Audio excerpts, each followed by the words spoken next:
Christmas at the Hayes house is always loud, but I can't remember the last time it felt warm. It's funny how a house can be bursting with people and still feel empty, like all the laughter gets lost in the high ceilings or tangled up in the tinsel.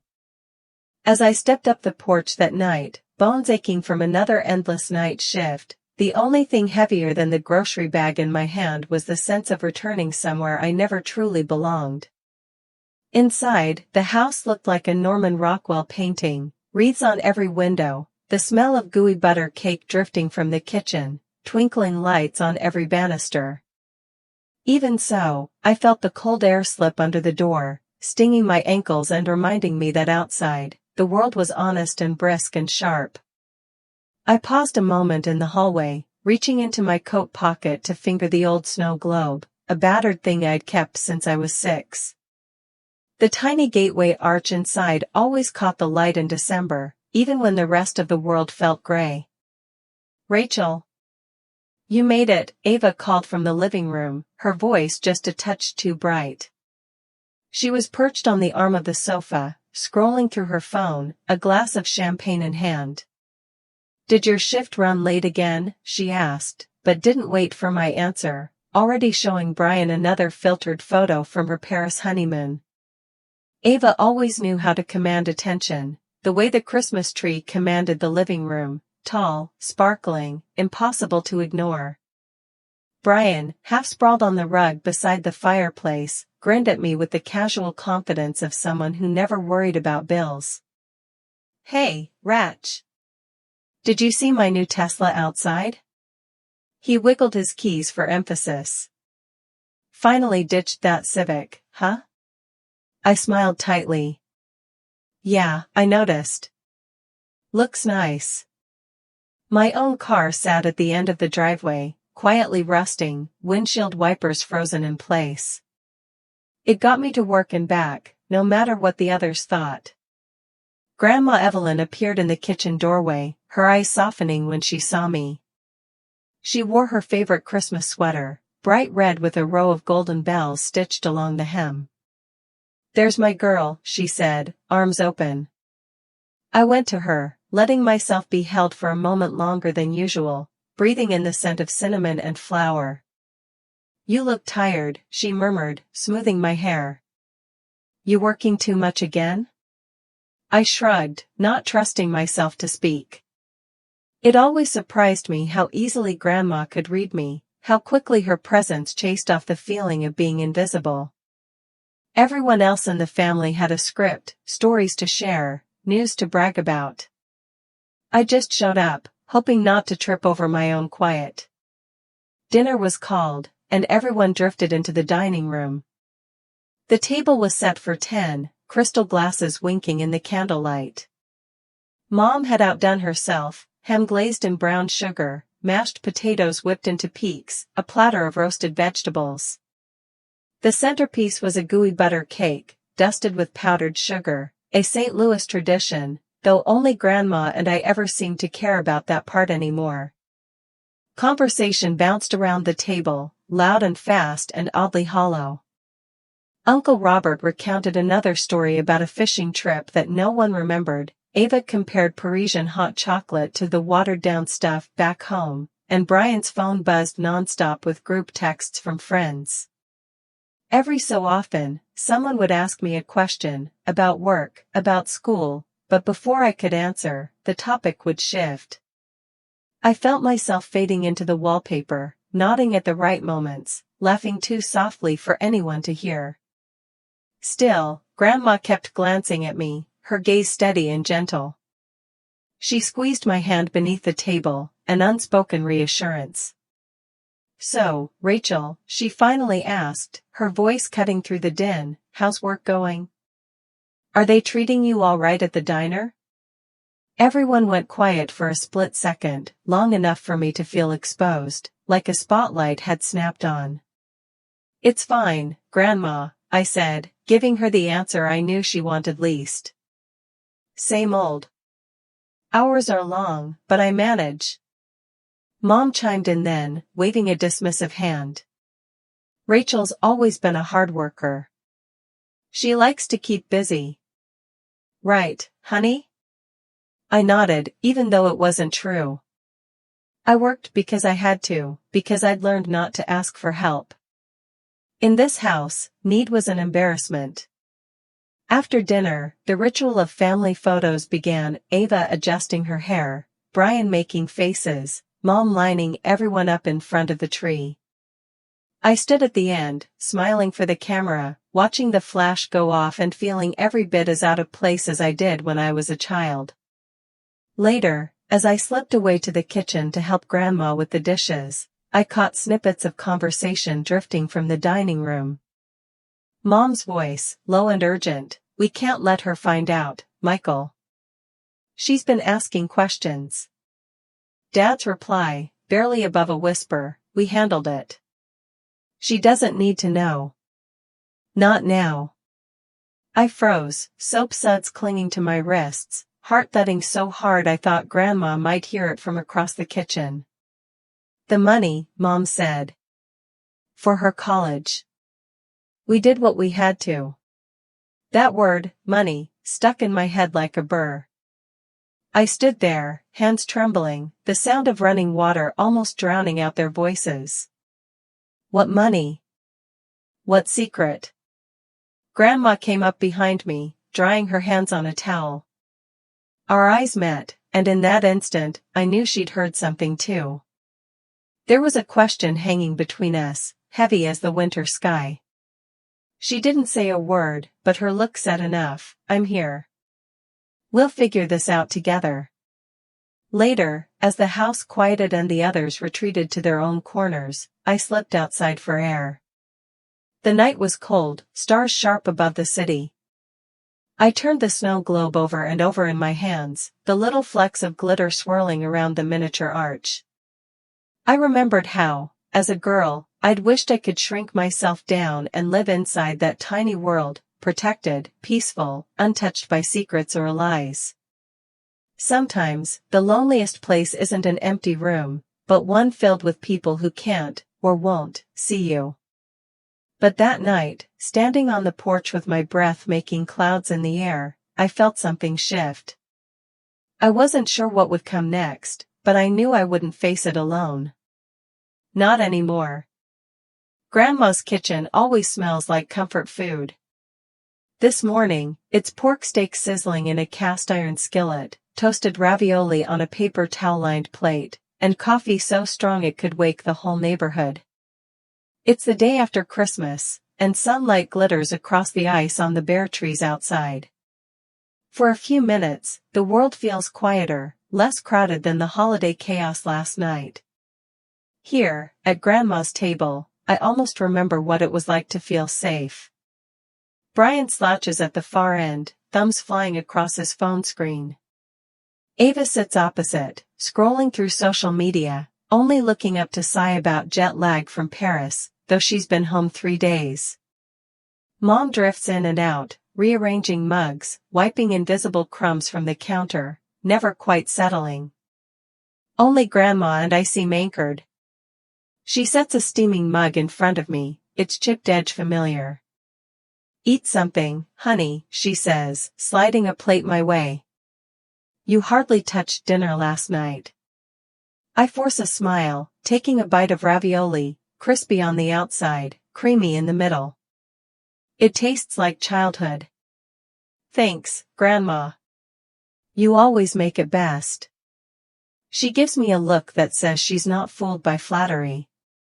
"How are you holding up, Rachel? You look worn thin." I take a sip of coffee, stalling. "Just tired, that's all. Work's been busy." Ava snorts, not bothering to glance up from her phone. "Still pulling those night shifts at the diner? I don't know how you do it. I'd fall asleep at the register." She laughs, but the sound is hollow. I let it slide, used to the way my siblings measure the world by what they don't have to do. Brian pipes up, holding out his phone. "Look at this, Grandma, my buddy got stuck in a snowbank on the way to the club last night. Wild, right?" He flashes a photo of 4 guys posing shirtless in the snow, their breath clouding the air. Grandma smiles politely, but her attention drifts back to me. She pours herself more coffee, sits down, and finally says, "So, Rachel, how's school coming? You ever think about going back?" I stare into my mug, words caught in my throat. I don't know. I never finished. My voice is softer than I intend, as if I could hide the truth behind the steam. She blinks, confusion and concern etched in the lines around her eyes.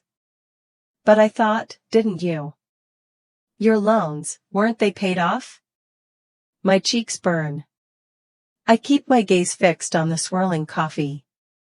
No. I had to drop out. Tuition got too high, and my financial aid fell through. There's a beat of silence. Mom breezes in, refilling the sugar bowl, but doesn't meet my eye. Ava scrolls on, thumbs flicking rapidly, clearly uninterested. Grandma's fingers curl around her cup, knuckles whitening. "But I sent money every year, Rachel. Since you started college. Your parents said it was for your tuition." Her voice trembles, just a little. My heart pounds. "I never saw any of it," I whisper. "Mom told me we couldn't afford the payments," and I stop, suddenly aware that the room has gone very still. Brian hums, oblivious, and Ava stands, stretching with exaggerated grace. "If anyone wants to see Paris pics, I'll be on the couch," she says, tossing her hair over her shoulder as she glides out. Grandma's eyes narrow, and for the first time I notice a hint of steel beneath her gentleness. She glances over at Mom, who is arranging napkins in a drawer like her life depends on it. "Linda," she calls, "come sit with us a minute." Mom hesitates, then slides onto a stool at the counter, her hands busy with a dish towel.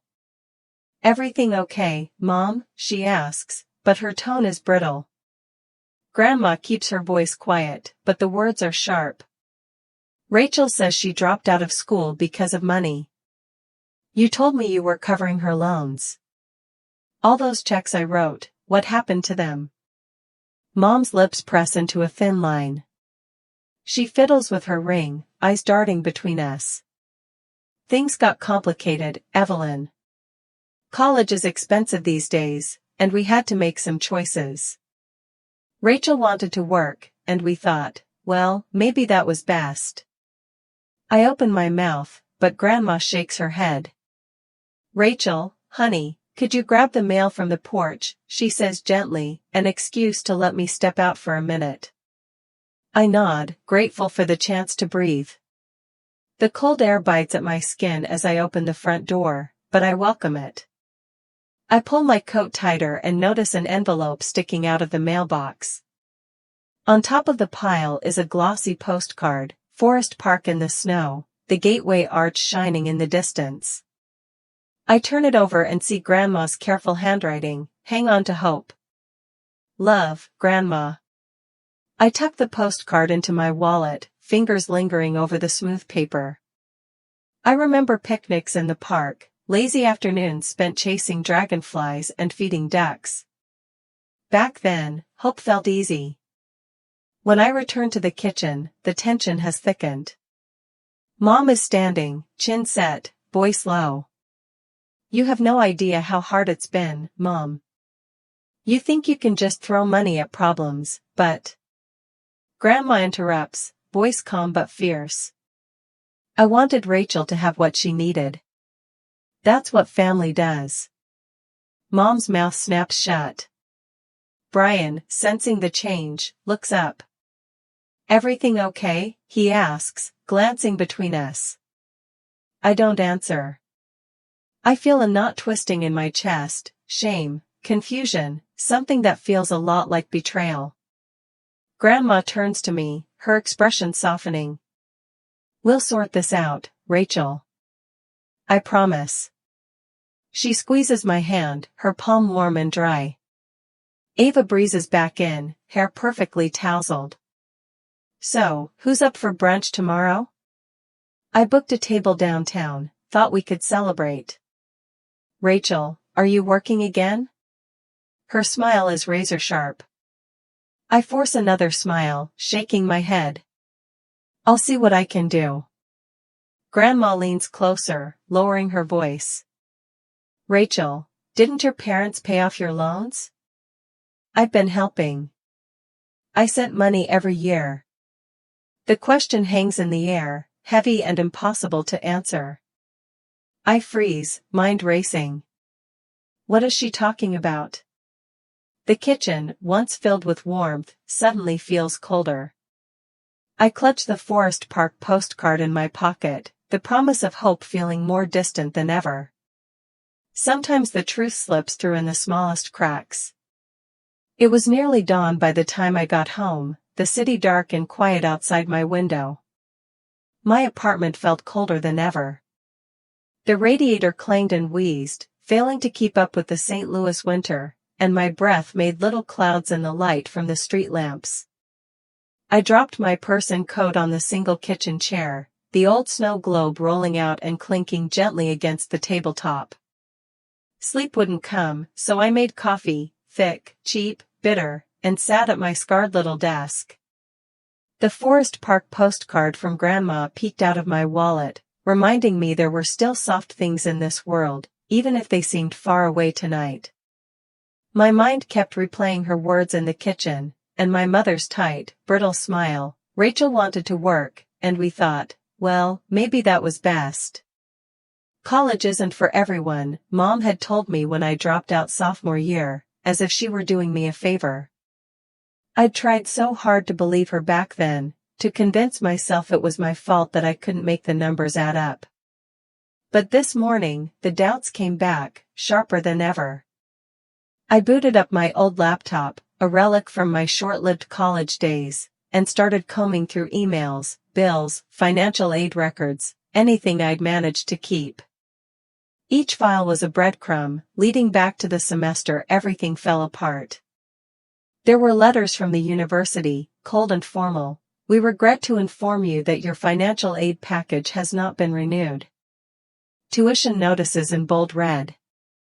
Apology emails from HR when I missed another Waffle House shift, desperate for any paycheck I could get.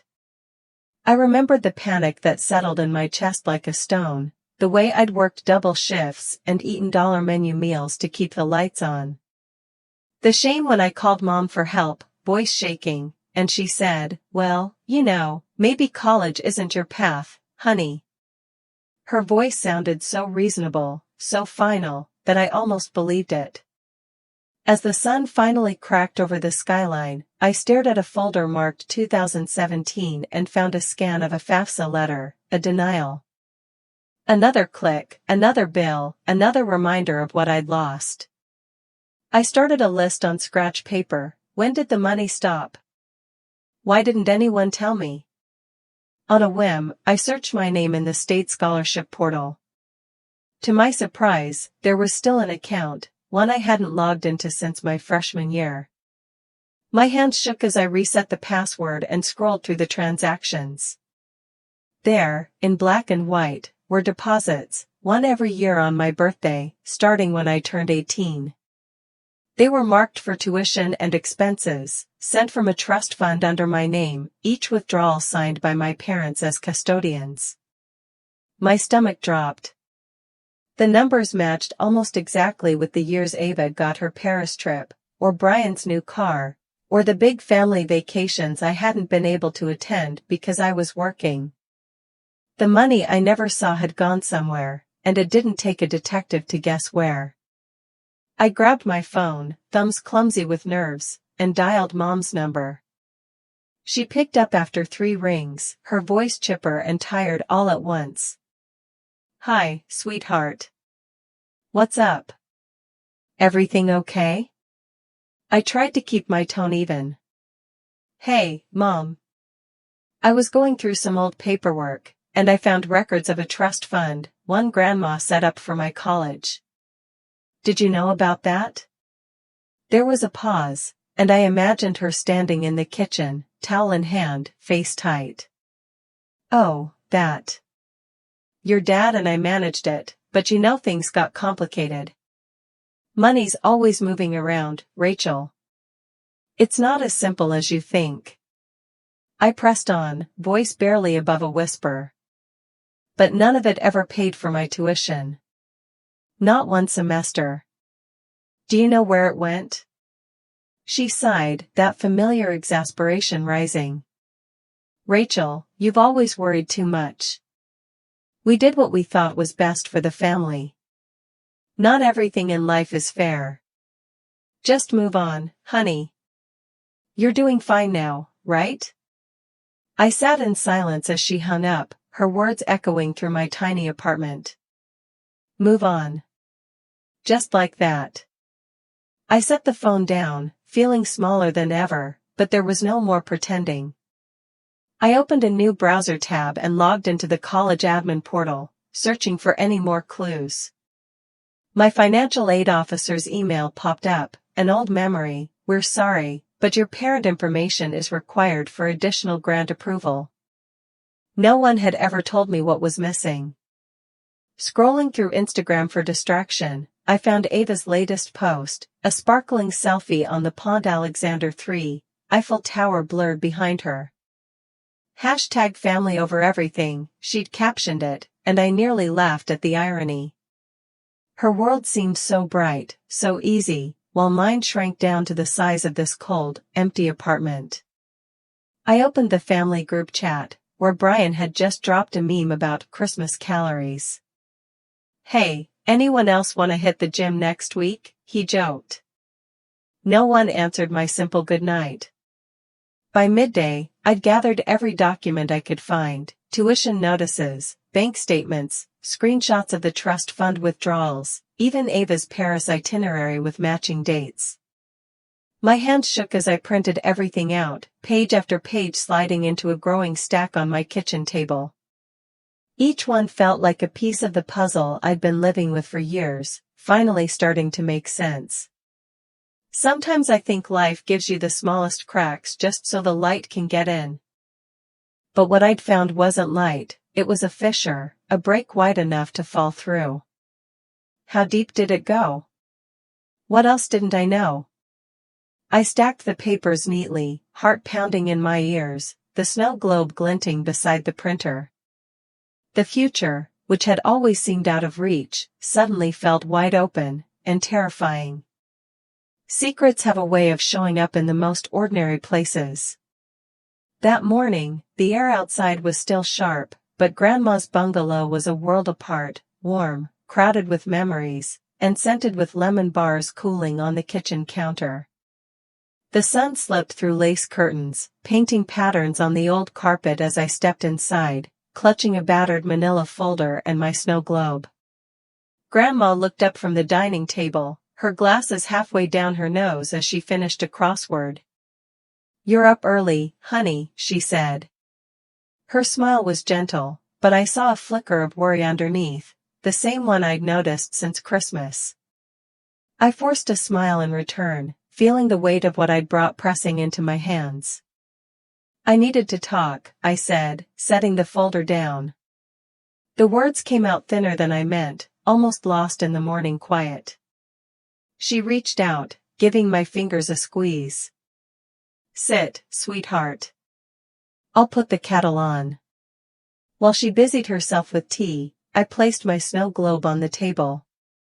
It looked small and out of place among the stacks of recipe cards and framed family photos, proof that we'd all belonged here, once upon a time. Grandma returned with 2 mugs, her movements steady, then sat across from me. For a moment, we just listened to the tick of the kitchen clock and the distant hum of traffic beyond the frosted windows. I slid the folder toward her. "I need you to see something, Grandma." She opened it, scanning the first page, then the next, lips tightening as she read. Bank statements. Trust fund withdrawals. Matching dates for Paris honeymoons, new cars, family vacations, everything in black and white. With each page, the silence grew thicker. I felt my heart beat louder in my chest, waiting for her to say something, anything. Finally, she set the papers down, fingers trembling just a little. "Is this all of it?" Her voice was quiet, but there was steel underneath, sharper than I'd ever heard. I nodded, unable to trust my own voice. "I found the trust. It was meant for my tuition. I never saw a cent." She took off her glasses, rubbing the bridge of her nose. For a moment, she looked older than I'd ever seen her, smaller, almost, as if a lifetime of trust had been punctured in a single morning. Then, slowly, she straightened, her blue eyes sparking with something fierce. "I trusted them," she said, more to herself than to me. "Every year, I sent money. Your mother promised, she said you were studying abroad, that you had everything you needed." She shook her head, jaw clenched. "I was so proud, Rachel. I told everyone my granddaughter was off seeing the world, living her dreams." A lump caught in my throat. The closest I got to Switzerland was looking up the flag on my phone, in the break room at Waffle House. That made her laugh, a sharp, bitter sound I'd never heard from her before. She stood and paced to the living room wall, trailing her fingers across the rows of framed photos. "I've been a fool," she whispered. I got up and joined her, the folder still open on the table behind us. We stopped at an old photograph, a holiday dinner, years ago. In it, everyone is talking, laughing, looking at each other, but I'm staring straight at the camera, wide-eyed, almost hopeful. I wondered if I'd always been the outsider, even then. Grandma sighed, her breath fogging the glass. "You always did see what the rest of us missed." Her voice softened. "Do you remember those snow days at the Arch? You were afraid of the wind up there, but you insisted on going to the top anyway. I wound up your little snow globe, and you held it like a shield." I nodded, my throat too tight to answer. I remembered the sense of wonder, how safe I'd felt with her hand in mine. It was the last time I remembered trusting anyone completely. Her phone rang, slicing through the memory. She glanced at the screen, then answered. "Yes, Linda, she's here," she said curtly. "No, we're fine." "No, I don't want to talk about Christmas." I said we're fine.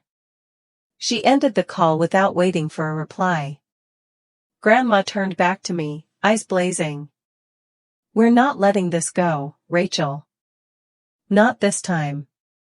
I trusted your mother, and she lied. She lied to me, she lied to you, and she stole your future." I hesitated, fear creeping in.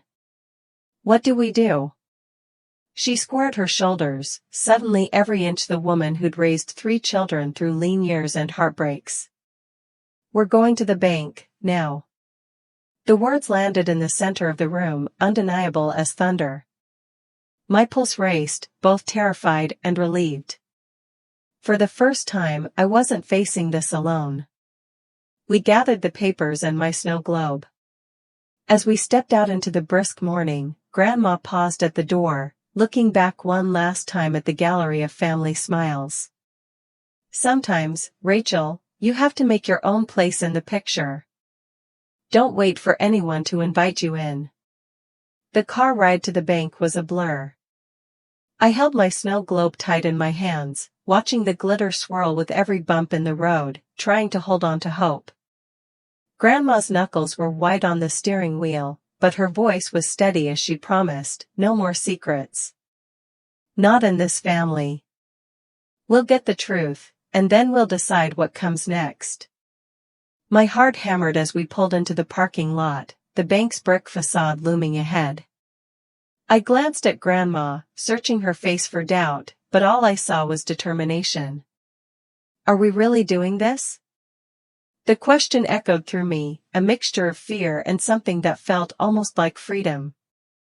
I looked down at the photo in my hand, me, a kid in a holiday dress, peering out from the edge of the crowd.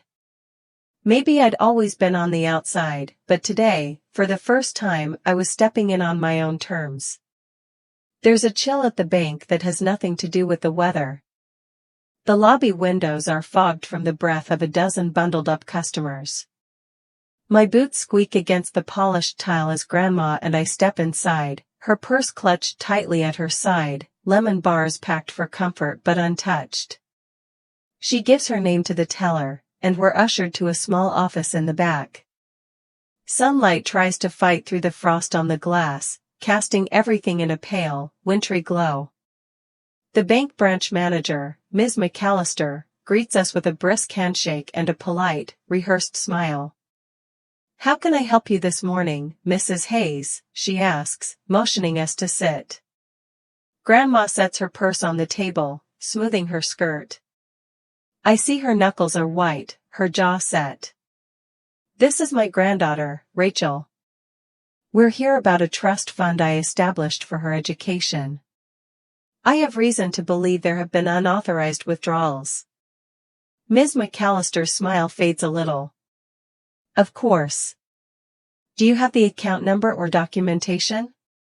Without a word, Grandma pulls the folder from her bag and lays out the records, pages I've come to know by heart, the trust agreement, withdrawal slips, annual statements, even my old college tuition notices. My snow globe sits beside the paperwork, a strange totem among the neat stacks of bank forms and printed emails.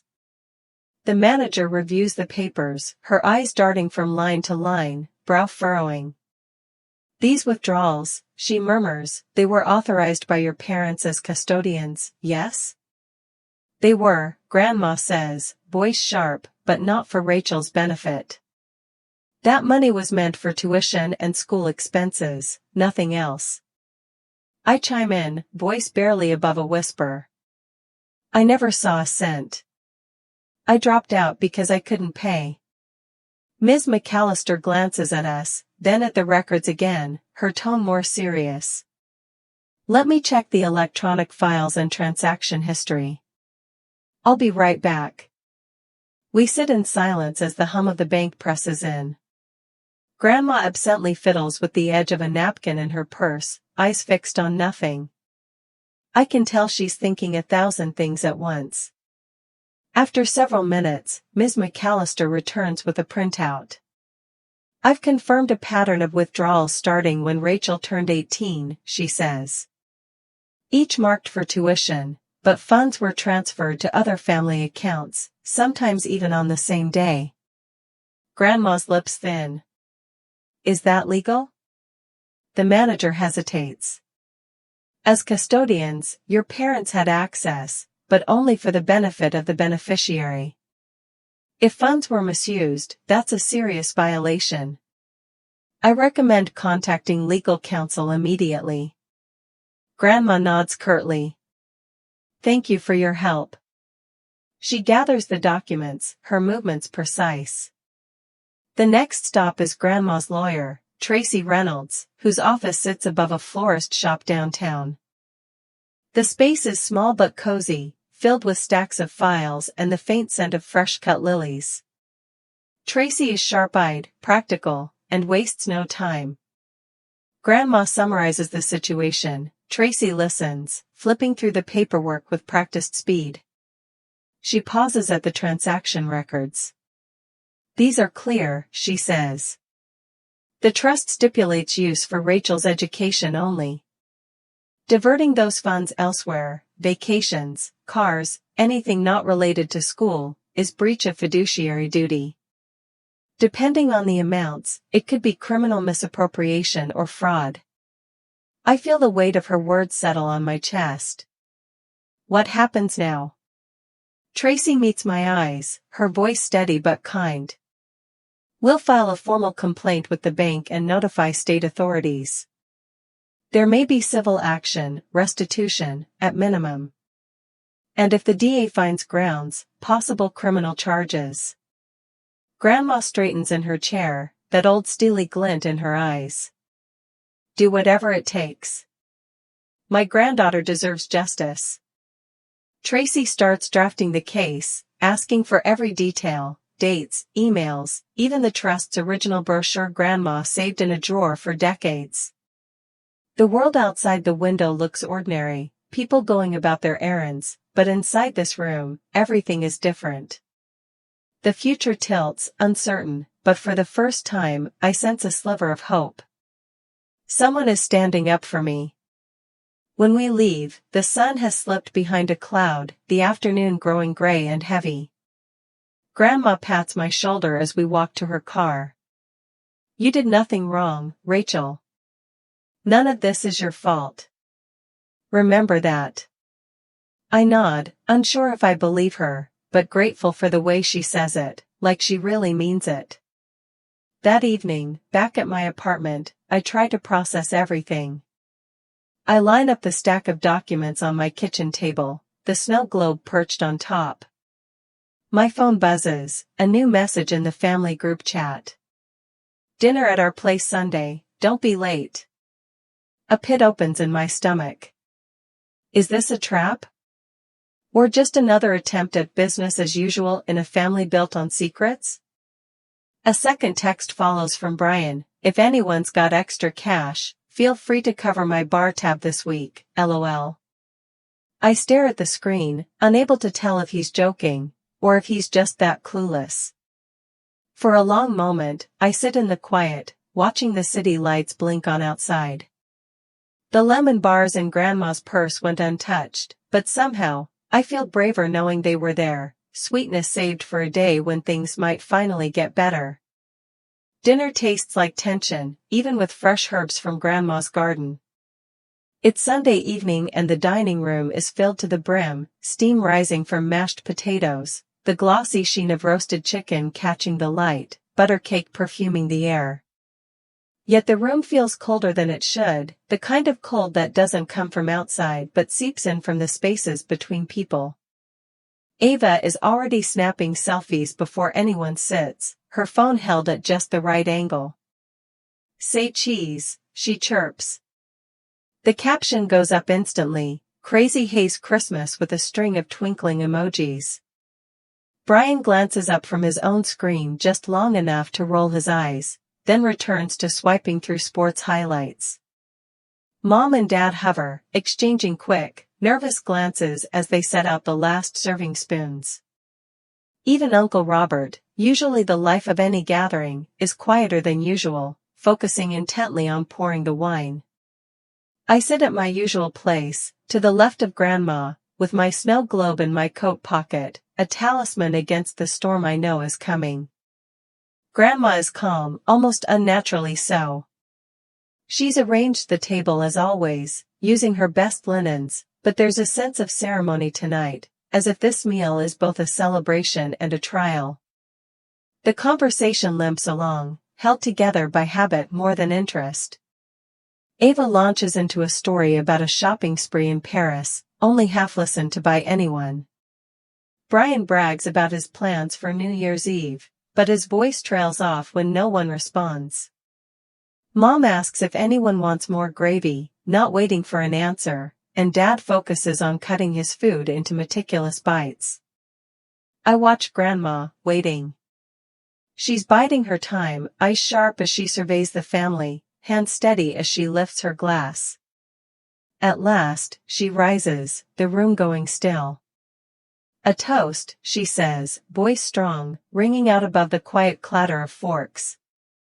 "To family, and to consequences." There's an uneasy ripple of laughter. Ava raises her glass, but Brian pauses, uncertain. Mom's smile is strained, and Dad's brow furrows in confusion. Before anyone can speak, Grandma reaches under the table and pulls out a thick envelope. She slides it across the table to Mom, who blinks in surprise, then turns pale as she recognizes her mother's handwriting. "What's this?" Mom asks, her fingers trembling. Grandma's eyes are clear and cold. "That's every dollar I ever gave you for Rachel's education. Every check, every bank transfer, every receipt, documented. Money meant for her future, used for your luxuries." She doesn't raise her voice, but the words hit harder than any shout. Mom tries to recover, glancing desperately at Dad, who suddenly looks much older. We were just trying to help the family, Mom. Things were tight, Anne. Grandma interrupts, shaking her head. Don't. You lied to me. You lied to Rachel. You used her trust fund for trips, cars, things she never saw. This isn't about hard times. This is about choices. I grip my snow globe tighter, pulse thundering in my ears. I want to say something, but the words won't come. I can only watch as the truth unspools, as if I'm both there and somewhere far away. Dad sets down his fork with a loud clatter, his hand shaking. Evelyn, let's not do this here, he pleads. We can talk later. No, Grandma says. We talk now. The time for secrets is over. She turns to the rest of the table, her gaze sweeping from Ava to Brian to Uncle Robert. You all need to know what's been done, and who's paid the price. For a moment, the room is silent except for the faint hum of the fridge and the tick of the clock in the hallway. Ava, always quick to document everything, has her phone pointed at the table, recording.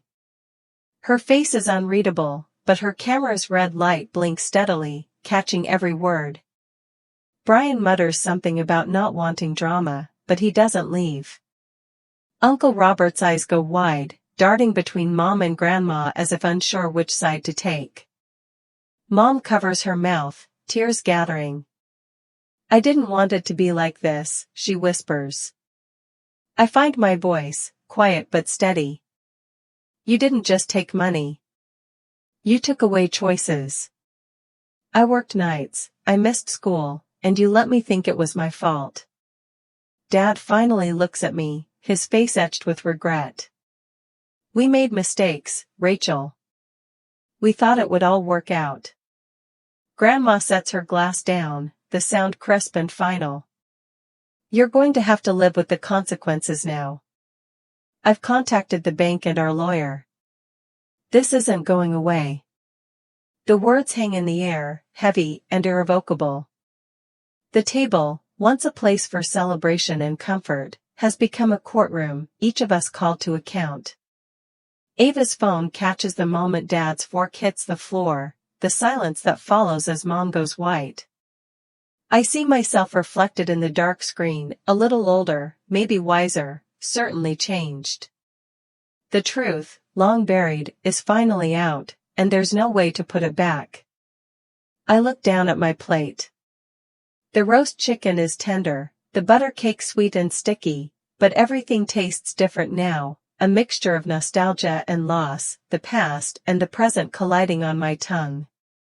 Somewhere inside, I know things can never return to how they were.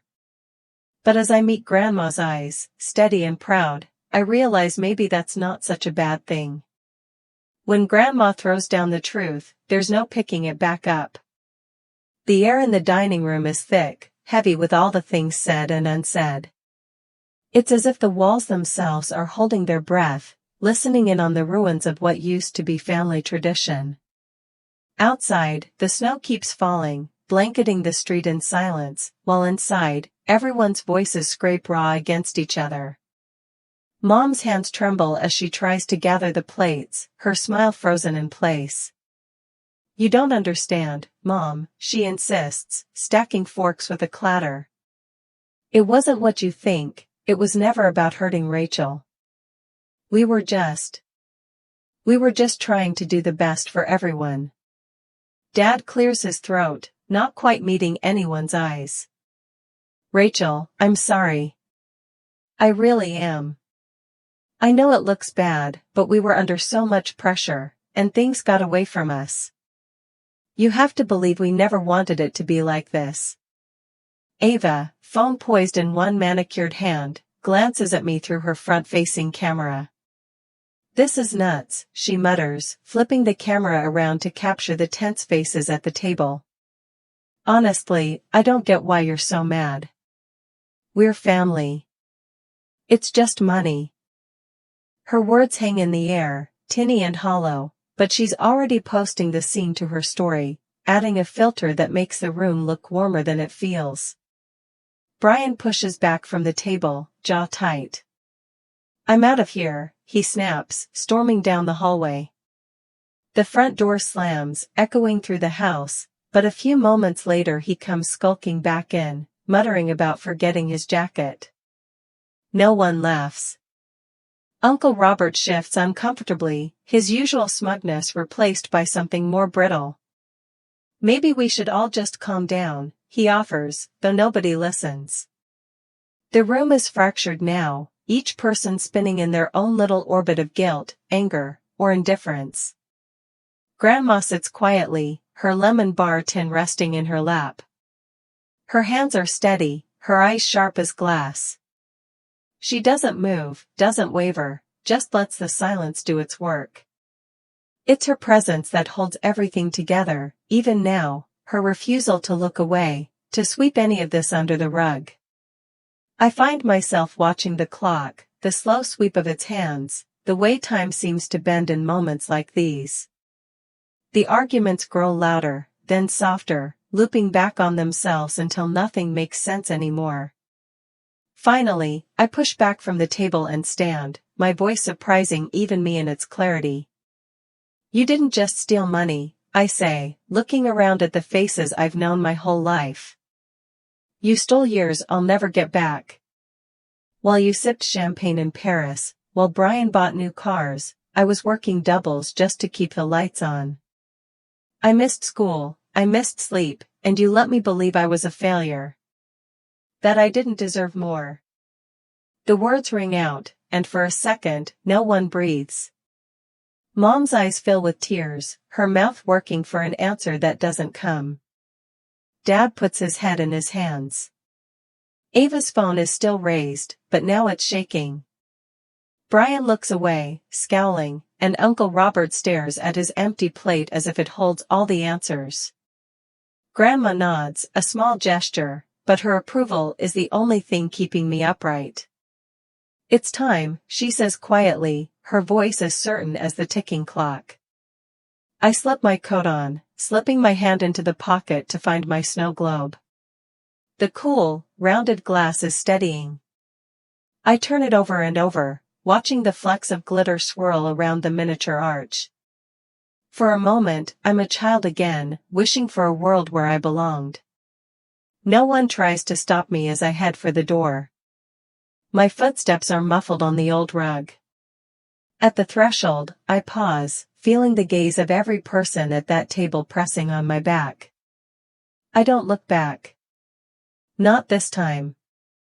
The night outside is bright with new snow, the world scrubbed clean and silent.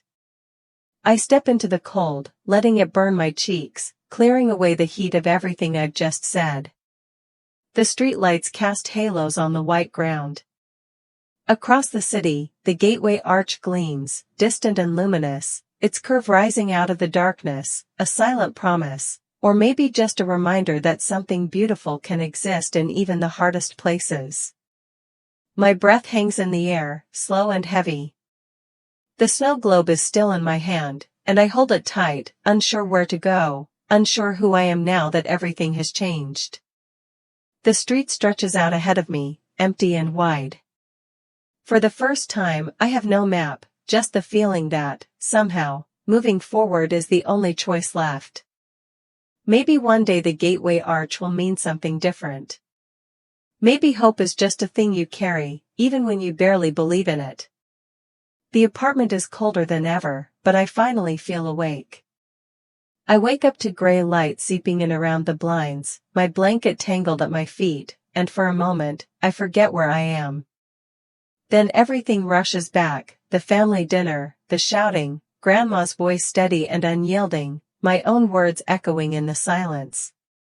My heart pounds, and I pull the blanket tighter, but it doesn't help. Some cold has nothing to do with winter. I drag myself into the kitchen, put water on for coffee, and stare at the fridge. Grandma's Forest Park postcard is the only thing holding up the grocery list. The words, "hang on to hope," feel both urgent and impossible. My snow globe sits on the counter, catching the weak sunlight, and I spin it, watching the flecks dance over the tiny arch. I never thought hope would be so hard to hold. My phone vibrates with group chat notifications, Brian posting a meme about family drama and Ava sharing a cryptic story about stormy days. I mute the thread and text Grandma instead. "Are you okay?" She replies right away, "I'm fine, sweetheart. Remember what I told you, no one does this alone. Call me if you need anything. Lemon bars for you in the freezer." I almost laugh. Even now, she's thinking about making sure I eat. At work, everything is both the same and completely different. I scrub tables and refill coffee for the breakfast crowd, but people look at me a little too long, and some whisper when they think I can't hear. I realize my name is in the air, out there, in the news. It's both terrifying and oddly freeing. I'm not invisible anymore. During the lull between rushes, my coworker Jen hands me a styrofoam cup. "Hot cocoa," she says, nudging it toward me. "Rough night?" I nod, suddenly overwhelmed by the gesture. "Thanks, Jen." She shrugs. "We all go through it. Family stuff, you know? Just hang in there." For a second, the world feels a little softer. Later, I walk home through the slush, my breath puffing out in little clouds. St. Louis feels bigger than ever, each block lit with holiday lights, each corner heavy with memory. I pass the Waffle House where I used to pull double shifts, and the college campus where, for a while, I thought my life would finally start. Now, everything is paused, waiting for a verdict. Back in my apartment, Grandma calls. Her voice is steady but gentle. "The lawyer's in touch. Tracy says the audit is moving forward. State authorities want to see all the documents. You did everything right, Rachel." I swallow, pressing my hand against the window to feel the chill. I keep thinking about all those years. All the birthdays, all the dinners. Did they ever really see me? She's quiet for a moment. "Sometimes people only see what they want. That doesn't mean you stop being worth seeing." Tracy sends an email that evening. The audit is officially starting, and there's a good chance there will be restitution, money returned, maybe even criminal charges. My stomach twists at the thought, but also loosens a knot I hadn't realized I was carrying. There will be consequences, and for once, they won't just fall on me. A formal letter arrives in the mail, a thick envelope stamped with the state seal. I hold it for a long time before opening it. The language is stiff, full of terms I don't quite understand, but the meaning is clear. The investigation is real, and now it's not just about my family. It's about justice, in the plain light of day. I text Grandma a picture of the letter. She calls immediately, her pride obvious even through the phone. "You did this, Rachel. You made them see." Night comes, and with it, the usual ache of loneliness. But when my phone buzzes again, it's not the family group chat, but a message from Tracy. "You're not alone in this. We'll get through it together." The next day at work, as I pour coffee for a customer with a heavy winter coat and tired eyes, he peers at me for a moment too long. "Hey," he says, "aren't you the girl from the news? The one with the trust fund thing?" My hands tighten around the pot, but I meet his gaze. "That's me," I say, steady as I can. He nods, a kind of respect in his eyes. "Takes guts to stand up for yourself. Hope you win." After my shift, Jen hands me another cocoa. I take it to the park and sit on a bench, watching the traffic crawl along Market Street, the gateway arch shining silver against the sky. I hold the cup close and, for the first time, let myself believe that maybe hope isn't just something you wait for. Maybe it's something you choose, over and over, even on the coldest days. I tuck Grandma's postcard into my jacket pocket. The arch glows in the distance, silent and strong, and I realize that while I can't change the past, I can decide what comes next. I stand up, brush the snow from my coat, and start walking home, one careful, hopeful step at a time. It's strange how quickly people know your story, even if you're not ready to tell it. In St. Louis, news travels fast, and mine seems to be everywhere all at once: the family, the lawsuit, the trust fund, Grandma's steady voice on the evening broadcast. Some days I feel like everyone's eyes are on me, measuring, wondering, waiting for the next headline. I notice it first in the grocery store, waiting in the checkout line with a carton of eggs and a loaf of bread. The woman ahead of me glances over her shoulder, scanning my face a little too long. She doesn't say anything, but her smile is tight, curious, almost apologetic. The cashier fumbles with my change, pretending not to stare. On my way out, a teenager stocking shelf stops, blinking in recognition. "Hey, aren't you?" he starts, but I just give a small smile and keep walking. Uncle Robert's voice rings in my memory: "Air your laundry and everyone watch." He always said it with a laugh, as if secrets were something to be proud of. Now, I'm not so sure. Even errands feel different. At the bus stop, a stranger points at the arch on my snow globe keychain. "Isn't that yours?" he asks, and I nod, not trusting myself to explain what it means to me now. Ava, meanwhile, disappears from my feeds altogether. One moment, she's posting filtered selfies and #blessed captions. The next, I'm blocked. I don't know if she's hiding or just tired of explaining me away. Brian takes the opposite tack. He posts memes about tests of faith, slips Bible verses into the group chat, and leaves cryptic comments under local news articles. None of them mention my name directly, but everyone knows. Grandma, of course, does the opposite. She opens her home to the local news, inviting a camera crew into her cozy living room.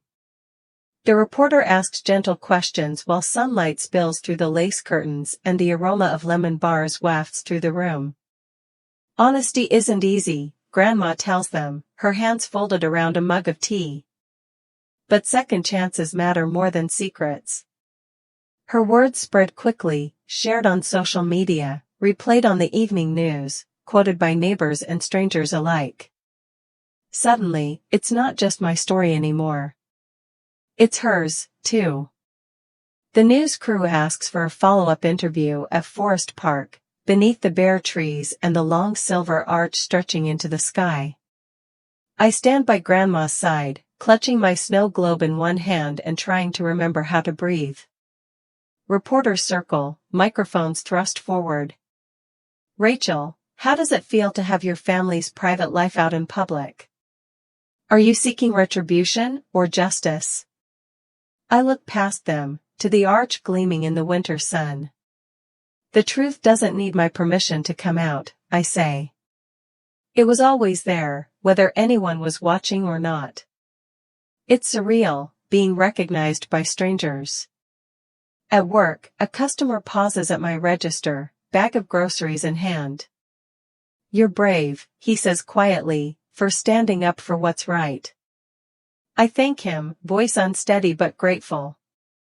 Another woman offers a smile, pressing a note into my palm: "If you ever need a friend, I'm here."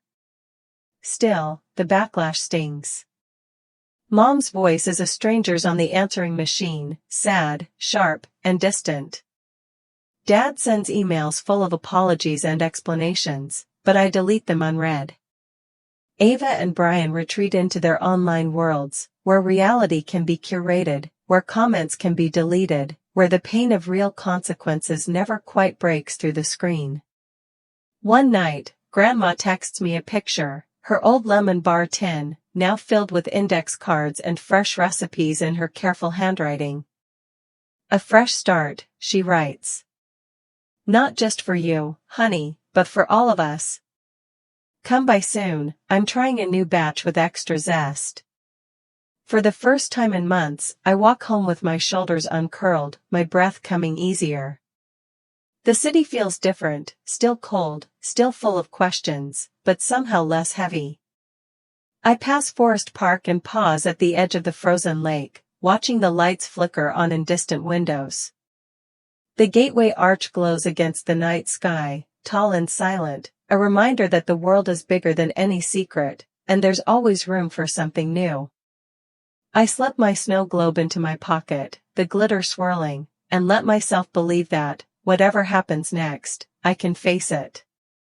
The truth is out. The world is watching. And for once, I'm not hiding. Some endings happen in silence, others echo down courthouse halls. Today, St. Louis feels especially cold, a gray blanket of clouds hanging low as I stand on the courthouse steps with Grandma. My snow globe is in my purse, tucked beside tissues and a spare pair of gloves, an anchor in a sea of uncertainty.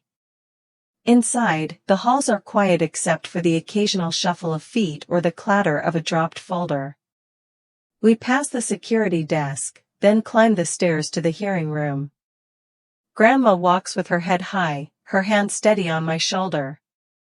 Around us, the rest of my family drifts in, Mom and Dad, their faces drawn and pale, Ava, mascara already smudged, her lips pressed tight, Brian, silent for once, eyes fixed on the floor. Tracy, our lawyer, waits outside the door, notes stacked in her lap.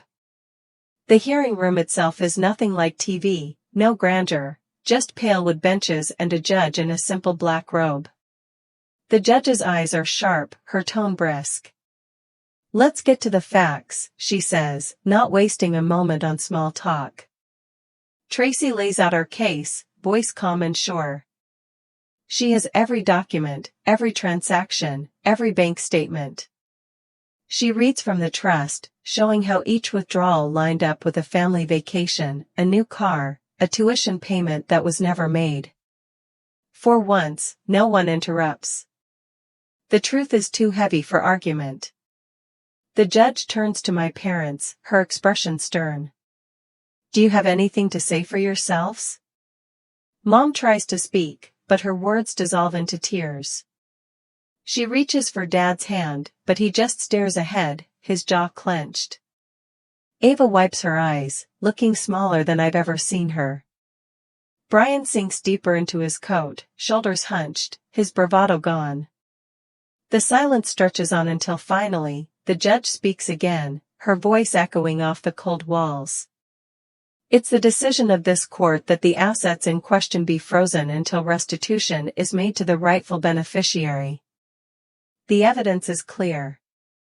This was a betrayal, not only of trust, but of family." She looks at me, her gaze steady. "Ms. Hayes, you may not get back the years you lost, but today, you get justice." The gavel comes down with a quiet thud, and it's over.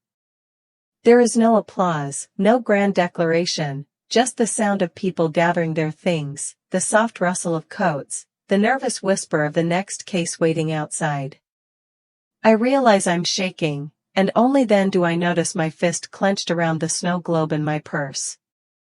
Outside, the world seems brighter, the sun finally pushing through the clouds as Grandma and I step onto the courthouse steps. The air is full of questions, reporters, flashing cameras, voices calling my name. I pause, overwhelmed, but Grandma draws me close, her arm warm around my shoulders. "Smile for the nice people," she murmurs, and I manage a small one, feeling her steady presence beside me. The gateway arch glimmers in the distance, just visible beyond the courthouse roofs, a promise etched against the winter sky. We find an empty bench just off the sidewalk, the old lemon bar tin balanced between us. Grandma opens it with a flourish, and the familiar scent wraps around me like a blanket. "A new place for an old ritual," she says, passing me a square dusted with powdered sugar. I bite in, savoring the tart sweetness, and feel the weight of everything, loss, relief, the slow return of something like hope. Around us, the courthouse hums with life, people coming and going, stories beginning and ending. For a moment, we just sit, watching the city move on. Grandma squeezes my hand. You did the hard thing, Rachel. Most people never even try. I'm proud of you. I rest my head on her shoulder, letting the cold and the noise and the past slip away for a while. We watch the clouds drift, the light shifting, the arch shining through the snow.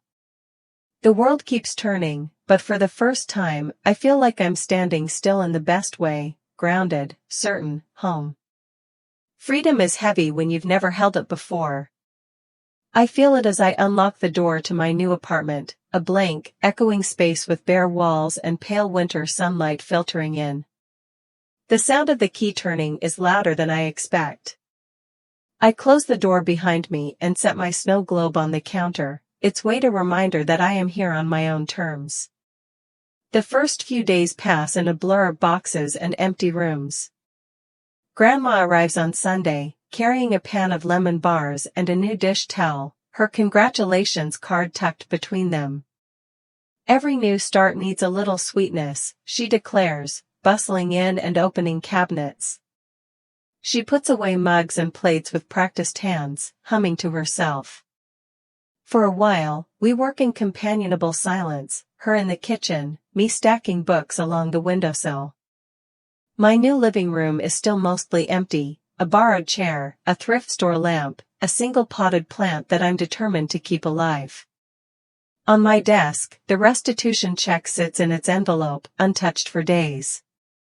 I glance at it every time I walk past, feeling both gratitude and something like grief.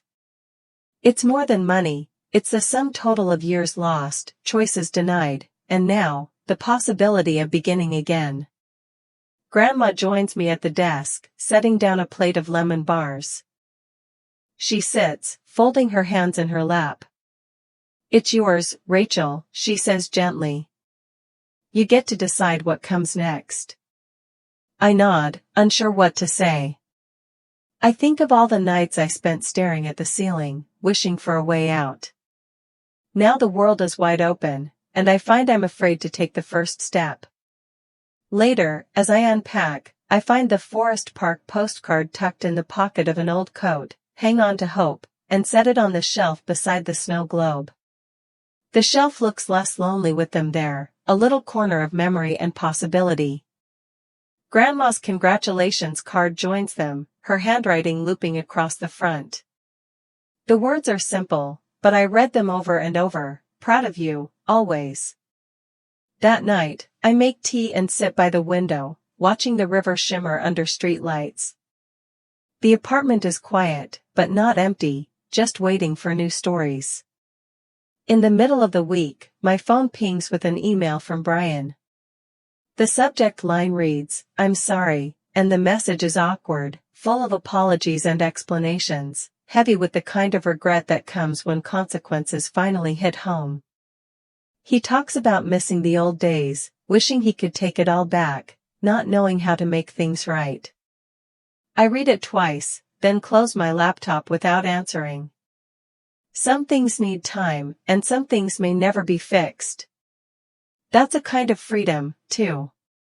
Ava remains silent, her profile dark and unreadable. I wonder what she's feeling, or if she's even paying attention at all.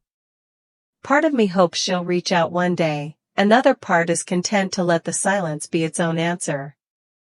Tracy, the lawyer, checks in with updates, paperwork to sign, timelines for the final restitution, reminders that my life is no longer tied to anyone else's decisions.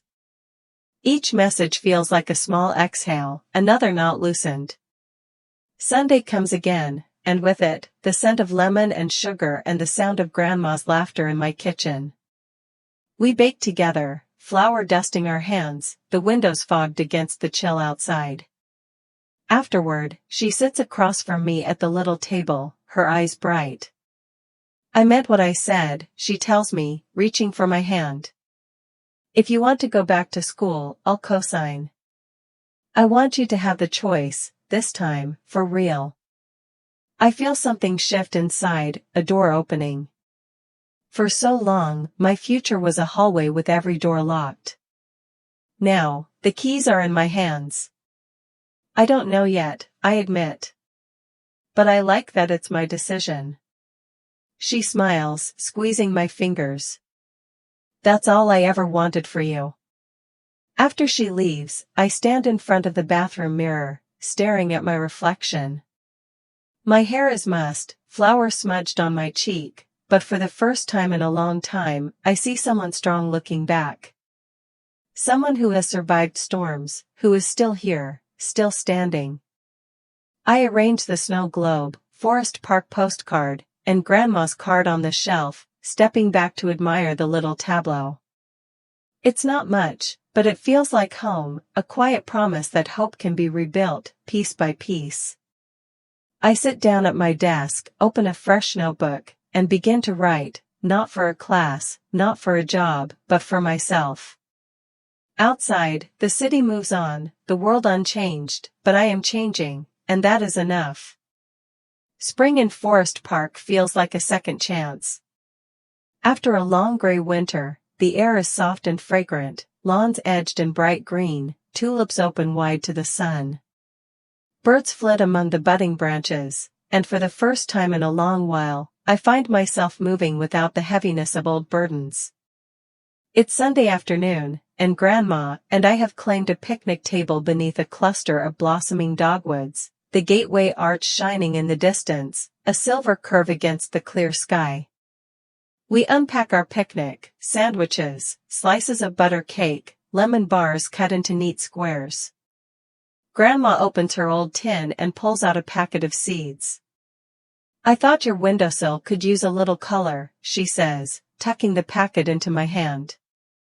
The tin, once filled with sweets, now rattles with the promise of new life, seeds for my very first houseplant. I laugh, remembering the time she tried to teach me how to keep a fern alive, and we both failed spectacularly. We talk about everything and nothing. About my new classes, I registered for night school last week, finally letting myself want what I want. About her garden, the neighbor's cat, the recipe for lemon bars she's tweaking again, more zest, less sugar this time, you'll see. The wind is gentle, carrying the laughter of children across the lawn. My old photo sits between us, a faded snapshot of Grandma and me at the arch, arms linked, both of us grinning at something out of frame. I slide the photo toward her. You kept me going, I say quietly. Even when I didn't believe I could.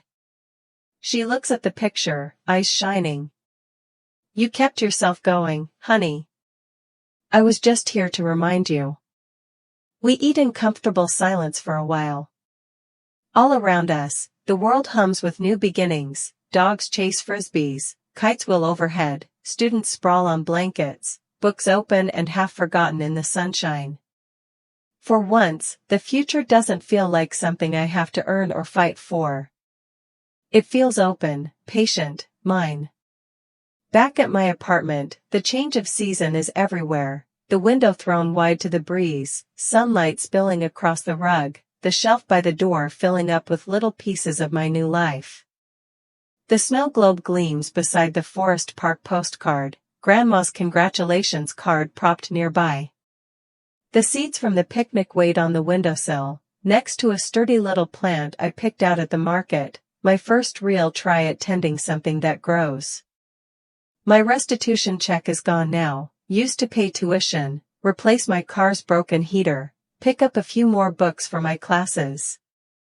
I work days and study nights, tired but grateful. There are still hard moments, bills to pay, memories that sting, but they no longer have the final word.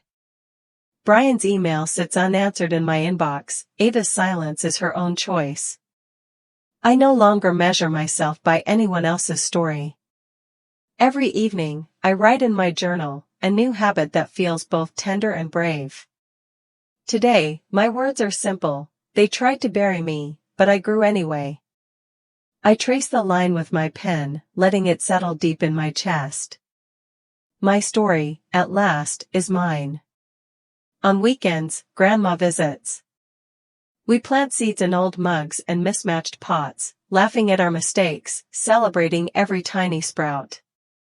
We share lemon bars and talk about hope, how it doesn't arrive all at once, but grows quietly in unexpected places. One Sunday, as the sun slides down behind the arch, Grandma squeezes my hand, the light painting her silver hair in gold. "Ready for the next chapter?" she asks, a familiar twinkle in her eye. I smile at her, really smile, for the first time in years, and the answer is easy. Yes. I think I finally am. As the park empties, I pack up the last of the picnic and slip the old photo into my bag. The city glows in the dusk, the river reflecting streaks of pink and gold. I breathe deep, feeling both the ache of what's behind me and the promise of what's ahead. I walk home through Forest Park, the path lined with new grass and blooming daffodils. The world feels fresh, full of possibility. I think of the girl I was, lonely, afraid, certain she would always be left out, and realize she didn't disappear. She grew. She learned to trust her own voice, to claim her own place in the picture. By the time I reach my apartment, the stars are coming out. I turn the snow globe in my hand, watching the glitter swirl and settle, and leave it in the window for morning. My story isn't over. It's just begun. Looking back on that spring afternoon in Forest Park, I realize that healing doesn't always mean forgetting the past, it means finding the courage to start again. Life taught me that family isn't just about shared blood, but about showing up for each other with honesty and care. Sometimes the hardest storms give us roots, sometimes the smallest kindness helps us bloom. If my story has touched your heart, I hope you'll share your own memories or thoughts below.